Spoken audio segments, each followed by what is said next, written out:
This information is presented by the Thomas Harriot College of Arts and Sciences Academic Advising and Resource Center. It is designed to provide registration guidance to intended history majors. Our advising center houses 7 full-time professional advisors. You will be assigned to one of us because you are an intended major within our college. We will assist you for the first 1 to 2 years. Once you complete certain major requirements, typically after 3 to 4 semesters, you will be officially declared into your major. We will then transition you over to your major department so you can receive a faculty advisor. Your faculty advisor will assist you through graduation. After you complete orientation and register for classes, you will be assigned to someone in our center. He or she will reach out to you via your ECU email. Your advisor will be listed in PiratePort, Banner, and DegreeWorks, and you are welcome to reach out with any questions. Now let's review the graduation requirements for your major as found in the undergraduate catalog online. The history degree requires 120 hours to graduate. Those 120 hours consist of 40 hours of general education requirements, foreign language through level 4, your core classes, your concentration, and a required minor. Our concentrations include historical studies, pre-law, public history, and Atlantic and maritime. When you add all of these courses, it is approximately 106 hours. Because you need 120 to graduate, that leaves you with approximately 14 hours of free electives to take. These are any courses that you want. This makes it easy for history majors to add on a double major, so consult your advisor if you have other majors of interest. The catalog also provides an alphabetical list of all of the minors that we offer. I encourage you to start reviewing these now, and you may even want to take a course in the fall if you want to try some out. This is a sample 4-year plan for history majors. I want to stress the word sample because there are many different ways for you to graduate in 4 years. As you can see, the history degree is very flexible. As long as you have one history course in the fall, you will be on track. And even though we list English 1100 in the fall, we do expect that about half of our students will take English 1100 in the spring, and that is perfectly fine. Finally, you'll notice that your first 2 semesters are composed of general education classes. This means as long as you take graduation requirements for your major, you will be on track. And even though we have foreign language listed in your first semester, it is fine to postpone that. We do recommend, however, starting language no later than sophomore year if possible. If you are bringing in advanced placement credit, this slide shows you the minimum scores needed and what credit you'll be receiving. We typically receive AP scores from College Board in early July. If you have questions about this, consult your academic advisor. If you are bringing in college-level transfer credits, you can look up course equivalencies in Banner Self-Service. Just look under the Student tab for course equivalencies, then select your state and institution.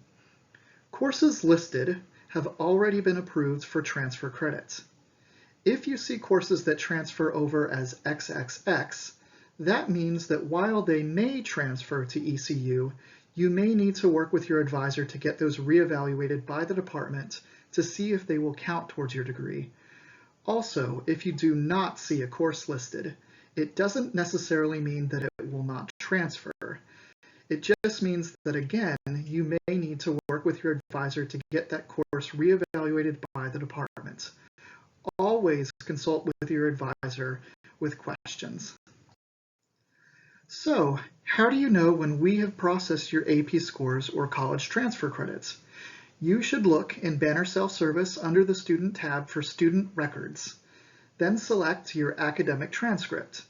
Here is an example of how AP credit and college-level transfer credit will appear. As you can imagine, ECU receives a lot of transcripts, so we ask for your patience as our admissions and registrar's office staff work hard to process all of these. If you do not see your transcript updated by August 1st, please be sure to reach out to your academic advisor. Now let's talk about fall registration. As you saw from the sample 4-year plan, the history degree is very flexible. It is recommended that you take one of the following courses this fall: History 1030, which is World Civilizations to 1500, History 1031, which is World Civilizations since 1500, History 1050, which is American History to 1877, or History 1051, which is American History since 1877. And if you're bringing in AP credit for history, you're already a step ahead. You will fill out your remaining schedule with general education courses including English, math, natural sciences, social sciences, humanities, or fine arts. Let's take a closer look at foreign language. We offer French, German, Ancient Greek, Japanese, Latin, Russian, and Spanish. American Sign Language is not considered a foreign language. Your BA degree requires foreign language through level 4. The first level, 1001, is for students who have no prior knowledge of a language. If you have prior knowledge, it would be to your benefit to take a placement test and possibly start at a level higher. Let's say you take the placement test and place into the 3rd level of a language. You would then start with level 2003, and once you complete 2003, you would automatically receive placement credit for levels 1 and 2. You would then need to complete level 4, and your language requirement would be complete. For this reason, we recommend students with prior knowledge in language start their language as soon as possible so you don't forget what you learned in high school. We offer online placement tests for French, German, and Spanish. Keep in mind a test is required for Spanish, even if you want to start in the 1st level. For test information, visit www.ecu.edu/foreign. You should have learned about the 40 hours of general education requirements in your orientation module, so now we're going to dive a little deeper into specifics. The first category of general education courses I want to discuss are the natural sciences. You must take at least 7 hours of natural sciences in order to graduate. One of these sciences must include a lab. This slide contains suggestions for all non-science majors.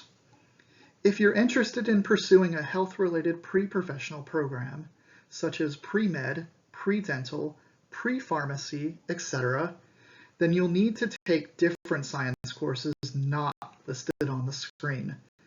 Consult your advisor for further guidance. Next, let's talk about social sciences.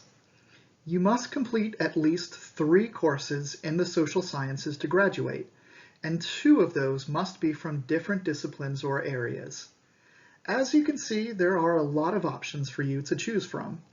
We offer many courses in African and African American Studies, Anthropology, Economics, Ethnic Studies, Gender Studies, Geography, History, International Studies, Linguistics, Planning, Political Science, Psychology, and Sociology.